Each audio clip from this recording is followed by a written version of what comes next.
नमस्कार, महाराज फाइल देख रहे हैं आप। मैं हूं आपके साथ हर्ष भारद्वाज, जिसमें हम आपको आज बताएंगे कि आखिर एआईएमआईएम ने क्यों की फडणवीस से इस्तीफे की मांग। बात होगी विपक्ष के उस पोल की जिसे फडणवीस ने खोल दिया है, और साथ ही साथ ओवैसी के साथ हिस्ट्री शीटर का क्या है विवाद, वो भी आपको बताएंगे। और गैस सप्लाई को लेकर महाराष्ट्र में क्या है अपडेट, उसकी जानकारी भी आपको मिलेगी। और बात होगी किसानों के उस नुकसान की जो बारिश की वजह से हुई, और सरकार की तरफ से क्या बड़ा काम किसानों के लिए किया गया। पूरी अपडेट महाराष्ट्र फाइल में आप तक, लेकिन उससे पहले एक नजर टॉप हेडलाइन पर। फर्जी बाबा अशोक खरात मामले में एआईएमआईएम के वारिस पठान का बड़ा बयान, देवेंद्र फडणवीस से इस्तीफे की मांग। ज्योतिषी अशोक खरात मामले में देवेंद्र फडणवीस का विपक्ष को करारा जवाब, कौन किसके साथ मिला सिर्फ फोटो से फैसला ना हो। ओवैसी संग हिस्ट्री शीटर की फोटो का विवाद बढ़ा, बीजेपी के बवाल के बाद एआईएमआईएम पार्षद को हटानी पड़ी तस्वीर। छत्रपति संभाजीनगर में गैस सप्लाई बंद, 70% एमएसएमई पर लगा ताला। महाराष्ट्र में मूसलाधार बारिश, ओलावृष्टि से किसानों को नुकसान, अगले 2 दिनों के लिए आईएमडी का आंधी तूफान का अलर्ट। खबरों की शुरुआत उस बाबत से करते हैं जिसको लेकर बवाल मचा हुआ है। महाराष्ट्र के नासिक में कथित ज्योतिषी अशोक खरात से जुड़े दुष्कर्म मामले में सियासी बयानबाजी तेज हो गई है। एआईएमआईएम के राष्ट्रीय प्रवक्ता वारिस पठान ने आरोप लगाया कि खुद को बाबा बताने वाला ये व्यक्ति महिलाओं का शोषण करता था और कई राजनेता उसके संपर्क में थे। मामला सामने आने के बाद राज्य सरकार से जांच की मांग उठी है। वहीं वारिस पठान ने कहा है कि सोशल मीडिया पर कई वीडियोज और तस्वीरें वायरल हैं जिसमें कथित बाबा के साथ प्रभावशाली लोग नजर आ रहे हैं। यह तो जांच का मामला है। उन्होंने सवाल उठाया कि क्या शासन को इसकी जानकारी नहीं थी और क्यों समय रहते कार्रवाई नहीं हुई। बयान में उन्होंने यह भी कहा कि सच्चाई सामने आना जरूरी है ताकि ऐसे ही ढोंगी बाबा बेनकाब हो सकें और भविष्य में इस तरह की घटनाओं को रोका जा सके।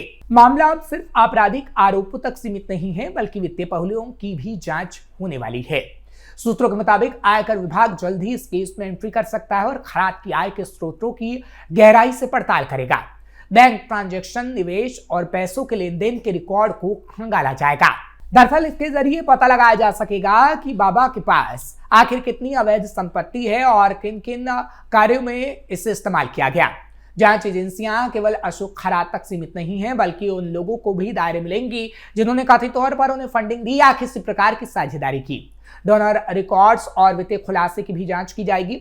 अधिकारियों का फोकस उसकी खरीदी गई संपत्तियों पर रहेगा, जहां ये जांच होगी कि इन संपत्तियों के इस्तेमाल के लिए आखिर कहां वो गया। अगर किसी तरह की अनियमितता सामने आती है तो संबंधित लोगों के खिलाफ सख्त कार्रवाई की जाएगी। बुलडोजर एक्शन भी हो सकता है। आपको बता दें कि नासिक के सरकारवाड़ा पुलिस स्टेशन में 35 साल की महिला ने एफआईआर दर्ज कराई थी। महिला ने आरोप लगाया है कि ज्योतिष अशोक खरात ने खुद को देवी शक्तियों वाला बताकर भरोसा जीता। फिर उसने उसे शहर में अपने दफ्तर बुलाया और नशीली ड्रिंक पिलाने के बाद उसके साथ यौन उत्पीड़न किया गया। महिला का आरोप है कि यह शोषण 2022 से दिसंबर 2025 तक चलता रहा। अशोक खरात के खिलाफ दर्ज एफआईआर से कई चौंकाने वाले अब खुलासे हो रहे हैं। अब बात करते हैं इस पर हो रही सियासत की और देवेंद्र फडणवीस के करारे जवाब की। महाराष्ट्र की राजनीति इन दिनों नासिक के ज्योतिष अशोक खरात से जुड़े कथित दुष्कर्म मामले को लेकर काफी गरमाई हुई है। और जैसा कि हमने आपको पहली खबर में बताया कि विपक्ष लगातार मुख्यमंत्री देवेंद्र फडणवीस से इस्तीफे की मांग कर रहा है, वहीं सरकार अब इस पूरे मामले को गंभीर अपराध बताते हुए जांच का भरोसा दिला रही है। इस बीच खुद मुख्यमंत्री ने सामने आकर न सिर्फ विपक्ष के आरोप का जवाब दिया, बल्कि यह भी साफ किया कि सरकार इस मामले में किसी को भी बख्शने के मूड में नहीं। उन्होंने महिलाओं की गरिमा को सर्वोपरि बताते हुए कहा कि न्याय मिलने तक सरकार चैन से नहीं बैठेगी। मामले पर प्रतिक्रिया देते हुए मुख्यमंत्री देवेंद्र फडणवीस ने विपक्ष के आरोपों पर सवाल उठाए। उन्होंने कहा, मैं पूछता हूं कौन किससे मिला, किसके साथ फोटो है। किसी की भी किसी के साथ फोटो हो सकती है, लेकिन उन लोगों के खिलाफ क्या कार्रवाई होनी चाहिए जिन्होंने विशेष कैबिनेट बैठक बुलाई और 40 किलोमीटर दूर से पानी मंगवाया। जो लोग मंत्रियों पर बोलते हैं वो दूसरों पर चुप क्यों रहते हैं? ये चयनात्मक रवैया क्यों? उन्होंने वारिस पठान और उद्धव ठाकरे समेत कई विपक्षी नेताओं को लेकर कहा कि कुछ लोग सिर्फ राजनीति करना चाहते हैं। हम महिलाओं की गरिमाओं को लेकर चिंतित हैं और जब तक हम प्रभावित महिला को न्याय नहीं दिला देते तब तक हम चैन से नहीं बैठेंगे। फडणवीस ने साफ कहा है कि मामला बहुत गंभीर है और इसकी जांच उच्च स्तर पर हो रही है। उन्होंने कहा, बिना आधार के बयान देने का कोई मतलब नहीं। खराज से जुड़ा मामला बेहद गंभीर है। पीड़िताओं को आगे आने के लिए प्रोत्साहित किया जा रहा है। कुछ महिलाएं सामने आना शुरू भी हो गई हैं। पूरे मामले की उच्च स्तर पर निगरानी की जा रही है। साथ ही साथ फडणवीस ने कई और बातें कही। डीजीपी को जांच के निर्देश दिए गए हैं। एक एसआईटी का गठन किया गया है और नासिक पुलिस आयुक्त एसआईटी के साथ मिलकर जांच कर रही है। मुझे विश्वास है कि इस मामले में किसी को भी बख्शा नहीं जाएगा। वहीं मुख्यमंत्री ने विपक्ष पर इस मुद्दे का राजनीतिकरण करने का आरोप भी लगाया। उन्होंने कहा कि इस मुद्दे को राजनीतिक रंग देने की कोशिश की जा रही है। किसी के पास कोई सबूत है तो वो सामने लाए, उसके मुताबिक कार्रवाई की जाएगी, लेकिन इसका राजनीतिकरण करना सही नहीं है। विपक्ष किन किन लोगों से संबंध बता रहा है, फोटो की बात कर रहा है, सबूत नहीं दे रहा, लेकिन पुलिस अपना काम कर रही है। मुख्यमंत्री ने इस मामले को बेहद संवेदनशील बताते हुए कड़ी कार्रवाई का भरोसा दिलाया।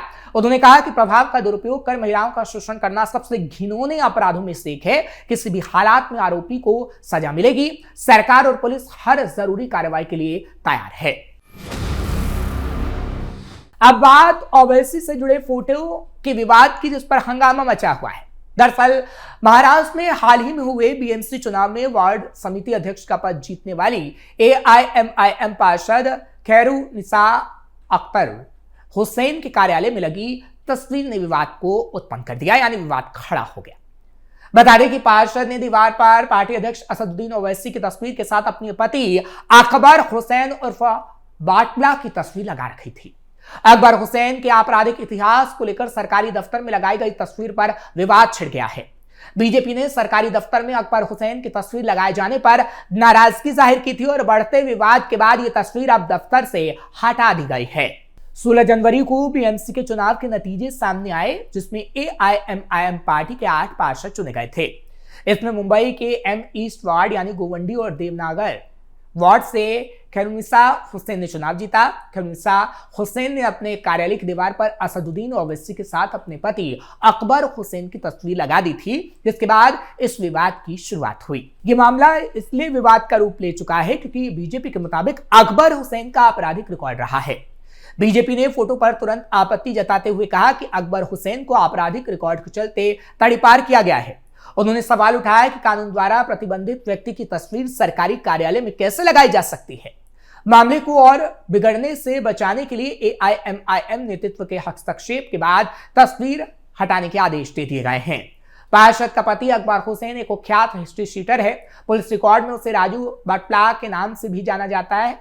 उस पर हत्या के प्रयास, जबरन वसूली और तस्करी सहित 23 से ज्यादा मामले दर्ज हैं, जिसमें हत्या के मामले भी बताए जाते हैं। अब बात करते हैं एलपीजी की किल्लत की, क्योंकि ईरान, इजराइल और अमेरिका के बीच जारी जंग के चलते देश में एलपीजी की किल्लत लगातार बढ़ रही है। ऐसा विपक्षी पार्टियां कह रही हैं, लेकिन महाराष्ट्र में कुछ ऐसी तस्वीरें सामने आई हैं, खासकर कमर्शियल सिलेंडर की सप्लाई बंद होने के बाद औद्योगिक संस्थानों की जो तस्वीर आई है उसमें ताला लटकने तक की नौबत आ पहुंची है। महाराष्ट्र के छत्रपति संभाजीनगर से औद्योगिक गैस की सप्लाई बंद होने से यहां के उद्योगों पर ताला लटक गया। दरअसल केंद्र सरकार ने 5 मार्च से कमर्शियल गैस की सप्लाई रोक दी। इसका सीधा असर यहां के विभिन्न एमआईडीसी क्षेत्रों में देखने को मिला, जहां करीब 70% लघु और मध्यम उद्योग पूरी तरीके से ठप हो गए। कब तक बहाली शुरू होगी, इसका अभी कोई ठोस जवाब एजेंसी की तरफ से नहीं मिला है। वाठूर, चिकलठाना, शेरब्रा, पैठन रेलवे स्टेशन और औरिक जैसे औद्योगिक इलाकों में 4000 से अधिक कंपनियां हैं, जिनमें से 40 से 50% कंपनियां उत्पादन के लिए एलपीजी गैस पर निर्भर हैं, जिस कारण यहां क्षमता के मुताबिक उत्पादन नहीं हो पा रहा है। फैक्ट्री मालिक खासा परेशान हैं। फैक्ट्री मालिकों की माने, अगर कुछ दिन में हालात नहीं सुधरे तो स्थिति बिगड़ सकती है। गैस संयंत्र को वैकल्पिक रूप से भी एकाएक शिफ्ट नहीं किया जा सकता।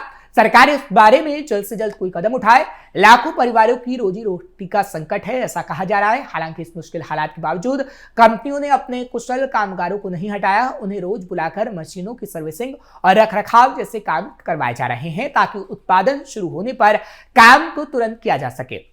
कुछ बड़ी कंपनियां अपने वेंडर्स को अस्थायी तौर पर गैस उपलब्ध करा रही हैं, जिससे सीमित स्तर पर काम जारी रहे। फिलहाल उद्योग जगत सरकार से जल्द गैस सप्लाई बहाल करने की मांग कर रहा है, ताकि उत्पादन फिर से पटरी पर लौट सके। अब बात उस मूसलाधार बारिश की जिसने किसानों को आफत में डाल दिया है। मार्च की शुरुआत में मुंबई को अपनी चपेट में लेने वाली भीषण गर्मी की लहर अब धीरे धीरे कम हो रही है। पूरे महाराष्ट्र में तापमान गिरा है क्योंकि कई इलाकों में बारिश हुई। इस बीच रविवार को कोल्हापुर पर ओलावृष्टि का कहर बरपा। यहां सड़कों पर ओलों के ढेर लग गए हैं। इससे पहले शनिवार को धाराशिव और लातूर जिलों में हुई ओलावृष्टि से फसलों को भारी नुकसान पहुंचा। मौसम विभाग ने अगले 2 दिनों तक छत्रपति संभाजीनगर जिले में भी बारिश और ओलावृष्टि का अनुमान जताया है।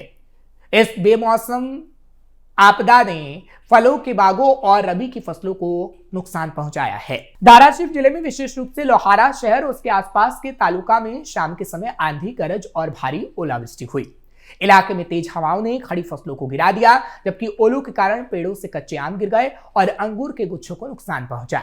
इससे भारी नुकसान हुआ। लातूर जिले के कुछ हिस्सों में बेमौसम बारिश हुई। इन ओलावृष्टि के कारण आम, अंगूर और ज्वार जैसी फसलों को काफी नुकसान पहुंचा है। आने वाले दिनों में पूरे राज्य में मौसम के मिजाज में बदलाव की उम्मीद है। सेवानिवृत्त मौसम वैज्ञानिक मणिक राव खुले ने भविष्यवाणी की है कि कोंकण क्षेत्र को छोड़कर राज्य के बाकी हिस्सों में हल्की बारिश हो सकती है। इसके अलावा कुछ क्षेत्रों में बारिश की संभावना जताई गई है। 24 और 25 मार्च को भी कहा जा रहा है कि विदर्भ, मराठवाड़ा और मध्य महाराष्ट्र के कुछ क्षेत्रों में भारी बारिश होगी। फिलहाल आपको महाराष्ट्र की खबर कैसी लगी, आप हमें कमेंट सेक्शन में जरूर बताएं। खबर को लाइक शेयर करें। कैपिटल टीवी को सब्सक्राइब करना मत भूलिएगा और अपना ध्यान जरूर रखिएगा। मुझे इजाजत दीजिए। नमस्कार।